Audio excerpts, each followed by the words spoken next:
Hey everybody, this is Jana Rose. Welcome back to my channel. So this is a review for Love and Marriage Huntsville, Season 4, Episode 6. It's called Wanda Have a KeKe. So Wanda went at it with Miss KeKe this episode.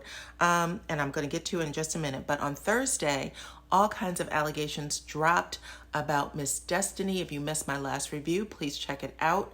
Or my last video, please check it out. The link is in the description box. But yeah, that happened on Thursday. On Friday, Destiny was out with Martell. They had an event where they talked about being a divorcee. So that was interesting. On Thursday, however, someone got to Destiny and let her know, listen, the internet is talking. How does it feel to have your business exposed? Destiny responded, God bless you, ma'am. So she did not confirm or deny the rumor.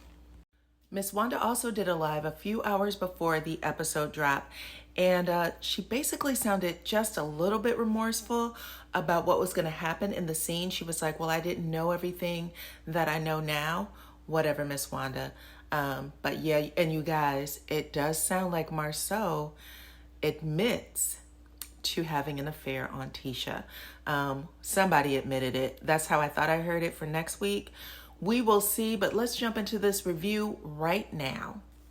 So Melody, Kimmi, and Stormy meet at Taco Mama for tacos and margaritas and some, quick girl chat. They are all wearing black. I thought that maybe Melody told everybody to wear black so they can mourn the death of Destiny and her lies, okay? They talk about the honeymoon, then they talk a little bit about Tiffany. Stormy says she met with Tiffany, yada, yada, yada, yada. And then Kimmi says that she was very surprised to see Kiki at a party that Tisha and Destiny weren't invited to. Melody said that she has known Kiki through a mutual friend for well over 14 years and that they have been talking in and out and that their conversations is not solely about Tisha. So she wanted to put that out there. Kimmi says in confessional, Melody's basically lying, okay? I felt like she was calling her a liar. She says she has never seen Kiki at any event that Mel has ever hosted. And she also said, why would she be invited to an event that her actual cousin was banned from? Then Melody tells him about the issues she was having with Destiny at the reunion. She basically called Destiny a liar and said, listen, she made it seem like I wasn't checking for her or that I ghosted her, and I did not. I have text messages showing that I had been talking to her, inviting her to things. Stormy says, hey, do you think that you could repair your relationship or friendship with Destiny? Melody says no. Kimmi looks completely shocked, and she's like, listen, I can't believe you guys are in this place right now. She was like, but I am throwing Jalen a housewarming party. Would you come if Tisha and Destiny were invited? She said the only person I'm not going to invite right now is Martell. Then Melody chimes in and says, you're not going to invite the good guy, Martell? And I was like, say it, because every time Maurice or Kimmi talks about Martell, they say, but he's a good guy. He's a good guy. It's annoying to me. But yeah, Melody checked her with that. Kimmi says, stop it. Come on now. I still think that Martell is a good guy. Melody rolls her eyes. Then Kimmi says, I'm honoring your wishes. You're the one who said you wouldn't go to anything he was invited to. So then Mel says, so if I wasn't coming, you'd invite him? Kimmi says, maybe not. He has a lot of drama around him right now, and I, for whatever reason, am in the crossfire. Melody then says, so do you still think he's a good guy? Kimmi says he's a good guy, he has a good heart, and you at one point thought so too because you were going back and forth between them. Melody was nodding her head, but I was thinking, Kimmi, you're a nurse, so you know what the effects of mental, emotional abuse is. In fact, physical abuse too, because when Carlos King sat on that reunion stage and asked Melody, has he ever hit you? Melody went silent and looked off. But you know who didn't say anything at all, and he was right there on his left? That would be Martell. And you know damn well that if he didn't do anything, he would have chimed in and said, absolutely not. He didn't. So that let me know right then and there. He is an emotional, physical, and mental abuser. And you know what else? That lets me know what Kimmi will accept or tolerate, because sometimes we mistake familiar with normal. In confessional, Melody says that Kimmi gets to experience Martell's friendship the way she did, and she accepted the invite. Next scene is Destiny and Martell. Destiny pulls up in the whip. It is dark. She is wearing snakeskin, tall snakeskin stiletto boots and an off-the-shoulder top. And I mean all the way off the shoulder.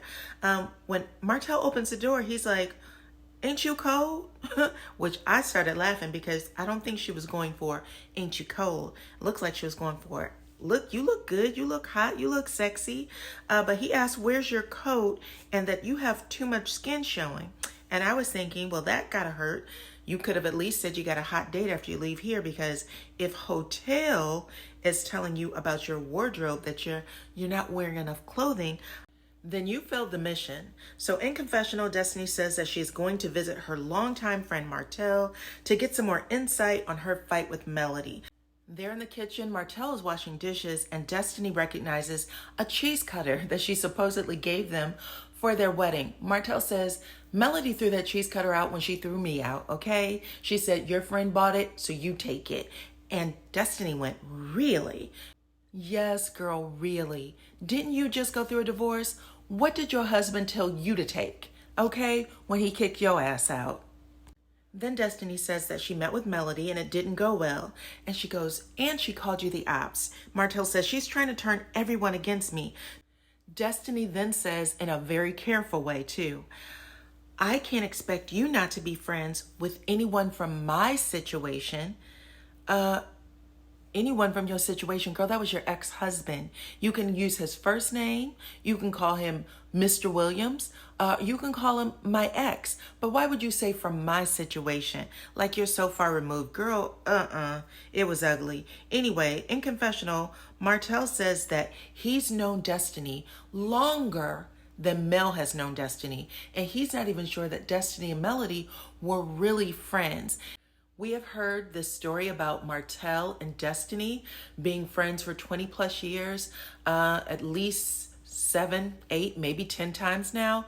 What they fail to tell us is the origin of their friendship. How did y'all know each other? Where did you meet?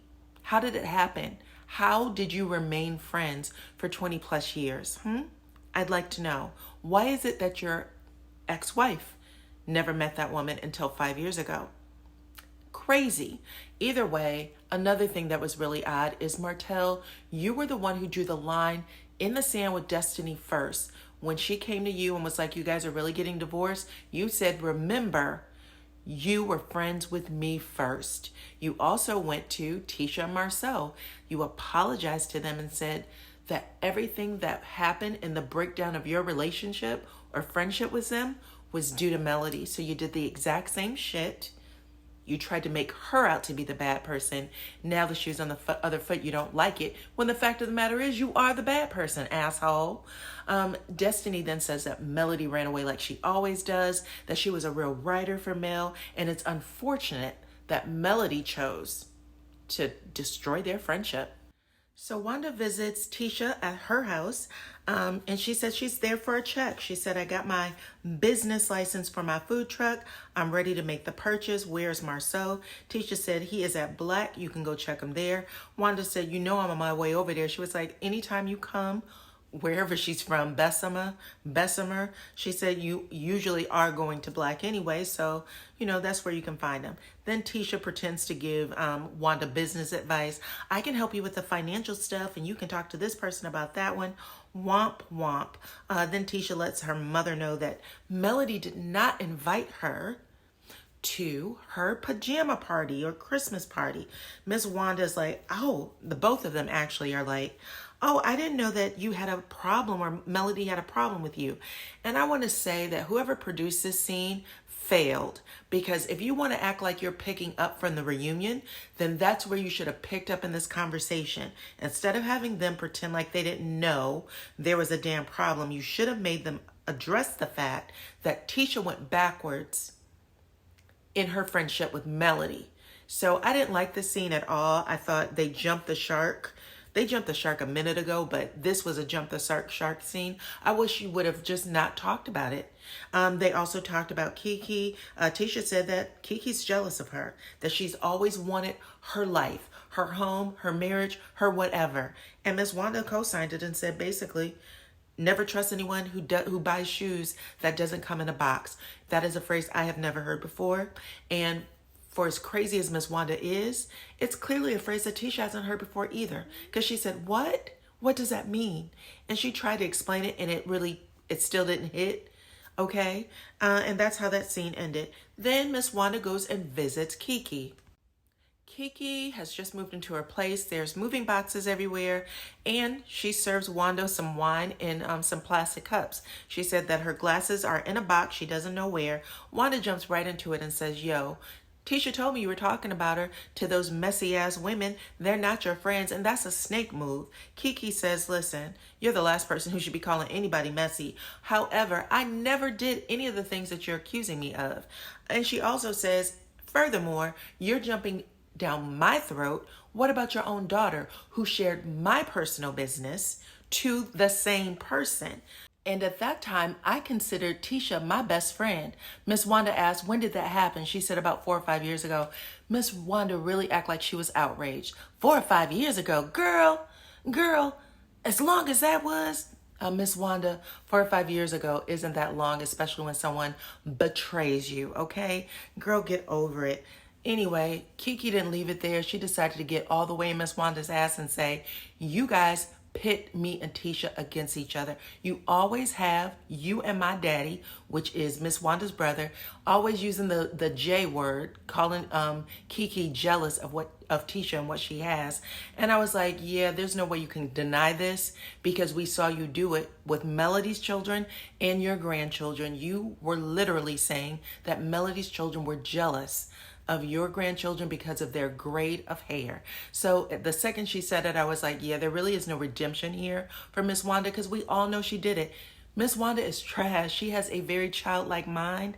I didn't realize that KeKe's daddy had the same mind, but of course, why wouldn't they? They are very competitive and jealous, and they have passed it on to their children. In the next scene, it is Melody and Tiffany. Mel visits Tiffany at her office, and they have some small talk about juggling motherhood and career. Tiffany says she wants to have another baby, but she had a hard time with her first child and ended up having some health issues that she found out were genetic. She actually found her birth mother, I guess, like a couple of years ago, and now she is on a mission to find her birth father, who lives in Utah.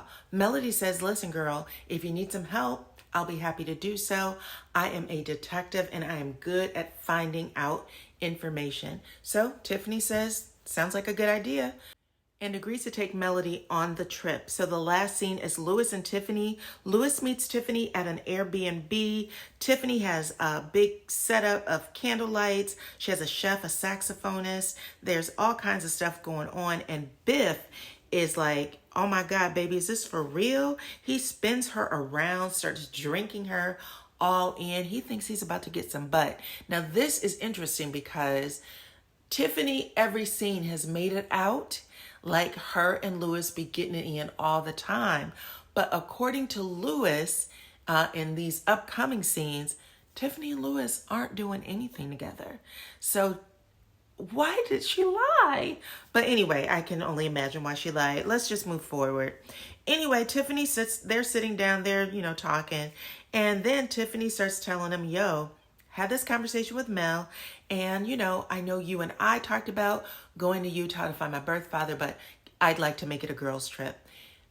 Biff realizes that he's being played. And he says, is this what this whole thing is about? You created this entire date night to tell me you're going somewhere with Mel. This isn't like this romantic setup for me.